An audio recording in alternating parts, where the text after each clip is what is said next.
सूरज की किरणें सुबह के धुंध से लड़ते हुए एक छोटे से कस्बे की सड़कों पर बिखर रही थी। ये था राजनगर जिला, जहां हरी भरी पहाड़ियां एक तरफ तो दूसरी तरफ नर्मदा नदी की लहरें चैन से बह रही थी। लेकिन इस शांति के पीछे छिपा था एक काला साया, अवैध खनन का। सालों से ये इलाका माफिया के कब्जे में था। ट्रक लोड भर भर कर पत्थर चुराते, नदी का किनारा काटते और जंगल उजाड़ते, और ऊपर से कुछ भ्रष्ट अधिकारी उनकी ढाल बने हुए थे। लेकिन आज इस शांत सुबह में एक नई हवा का झोंका आया था, एसपी राधिका शर्मा का। राधिका शर्मा 32 साल की उम्र में राजनगर की नई सुपरिंटेंडेंट ऑफ पुलिस। आईपीएस की ट्रेनिंग पूरी करके पहली बार अपने होम डिस्ट्रिक्ट में पोस्टिंग। बचपन से ही ये इलाका उसके लिए खास था। यहीं पर उसके पिता, एक साधारण स्कूल टीचर, ने उसे सिखाया था कि सच्चाई की जंग कभी हारनी नहीं। लेकिन पिता अब नहीं थे। एक रात जब राधिका कॉलेज में पढ़ रही थी, पिता की मौत हो गई थी, आधिकारिक तौर पर हार्ट अटैक। लेकिन राधिका को शक था। उस रात पिता ने एक मीटिंग में अवैध खनन के खिलाफ आवाज उठाई थी, और अगली सुबह वे चले गए। केस दब गया, कोई जांच नहीं हुई। आज 10 साल बाद राधिका वापस लौटी थी, वर्दी में, ताकत के साथ। दीदी, आप सच में यहां रहोगी? ये तो माफिया का इलाका है। राधिका की छोटी बहन नेहा ने चिंता भरी आवाज में कहा। नेहा अब 25 साल की हो चुकी थी, एक लोकल एनजीओ में काम करती थी। दोनों बहनें पिता की पुरानी कोठी में रहती थीं, जो नदी किनारे बनी थी। राधिका ने मुस्कुराते हुए नेहा का हाथ थामा। हाँ नेहू, यहीं रहूंगी। पापा की यादें यहां हैं, और अब मैं उनकी अधूरी जंग पूरी करूंगी। पहला दिन ऑफिस में बीता प्लानिंग में।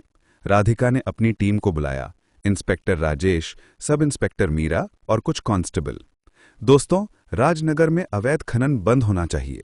रिपोर्ट्स कहती है कि हर महीने करोड़ों का नुकसान।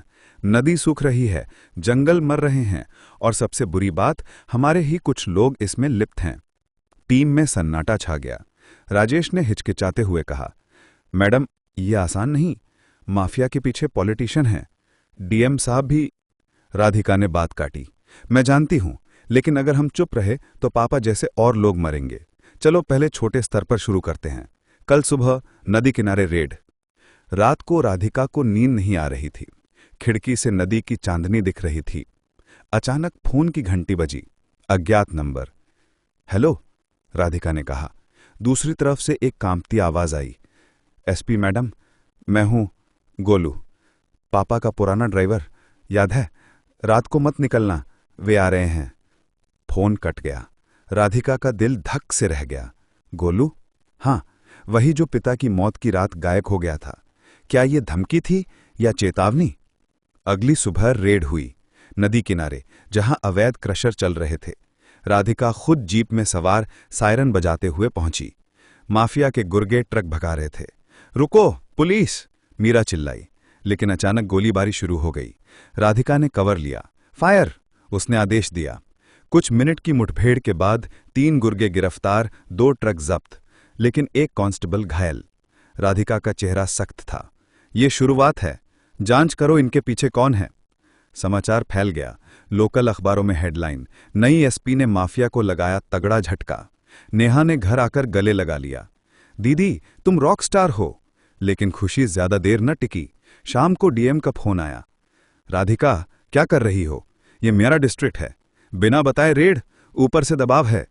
राधिका ने शांत लेकिन दृढ़ स्वर में कहा, सर, कानून सबके लिए बराबर है। अगर आपको परेशानी है तो मैं रिपोर्ट भेज दूंगी। फोन रखते ही राधिका को लगा कि तूफान आ रहा है। दिन बीतते गए। राधिका की टीम ने एक के बाद एक रेड की। एक पुराने माइनिंग साइट पर छापा मारा, जहां माफिया के सरगना लाला रामू का नाम आया। लाला, इलाके का किंग, उसके पीछे स्थानीय विधायक ठाकुर सिंह। लेकिन एक रात घर पर हमला हो गया। राधिका देर रात ऑफिस से लौटी तो दरवाजा टूटा मिला। अंदर नेहा बंधी हुई, मुंह पर पट्टी। दीदी! नेहा रो पड़ी। हमलावर भाग चुके थे, लेकिन दीवार पर लिखा था, अगली बार तेरी बहन की जान, रुक जा, वरना। राधिका ने नेहा को गले लगाया। आंसू उसके गालों पर लुढ़क रहे थे। सॉरी नेहू, मैंने तुम्हें खतरे में डाल दिया। कल से तुम शहर चली जाओ। लेकिन नेहा ने सिर हिलाया। नहीं दीदी, पापा की तरह हम साथ लड़ेंगे। अगले दिन राधिका ने मीटिंग बुलाई। ये पर्सनल हो गया है, लेकिन हम पीछे नहीं हटेंगे। राजेश, लाला के फोन रिकॉर्ड्स चेक करो। मीरा, लोकल इंटेलिजेंस से बात करो। जांच में पता चला कि लाला का फोन डीएम के असिस्टेंट से कनेक्ट था। राधिका का खून खौल उठा। ये सिस्टम का सड़न है, ऊपर तक जाना पड़ेगा।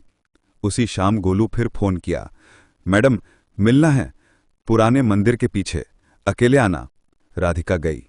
रात के अंधेरे में गोलू मिला, बूढ़ा, टूटा हुआ। मैम, आपकी तरह ही आपके पापा ने आवाज उठाई थी, लेकिन लाला ने, उन्होंने जहर दिया। मैंने देखा सब, लेकिन डर गया। अब मेरे पास प्रूफ है। गोलू ने एक पुरानी कैसेट दी। उसमें पिता की आखिरी मीटिंग रिकॉर्ड थी, जहां ठाकुर सिंह और लाला की साजिश का जिक्र था। राधिका की आंखें नम हो गईं।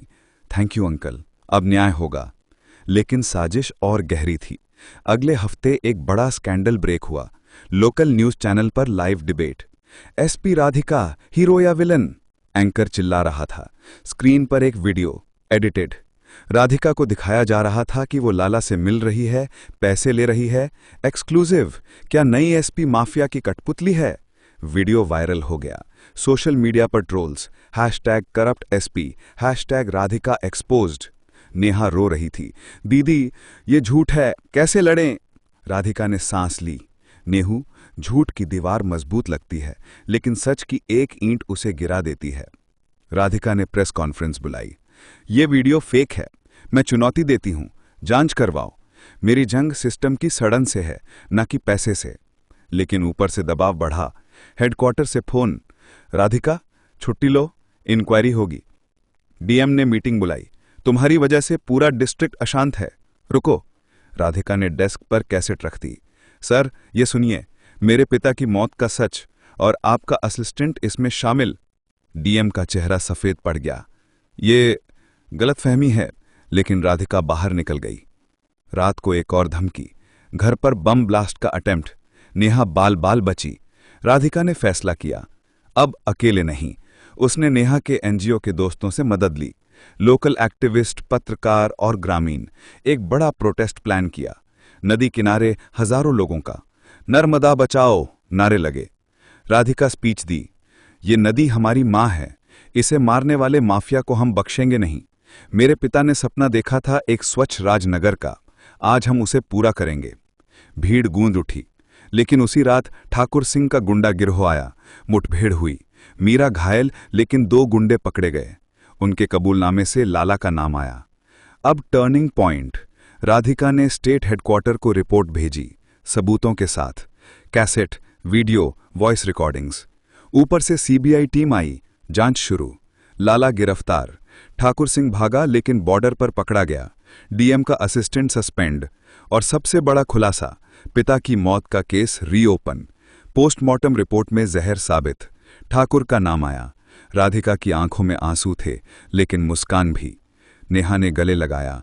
दीदी, पापा को न्याय मिल गया। लेकिन कहानी यहीं ना खत्म हुई।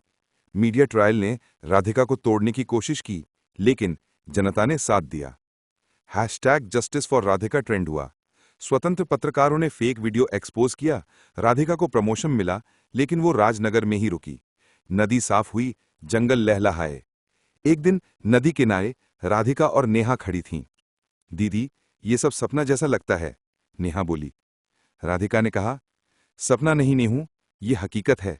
सच्चाई की जंग कभी आसान नहीं, लेकिन जीत हमारी होती है।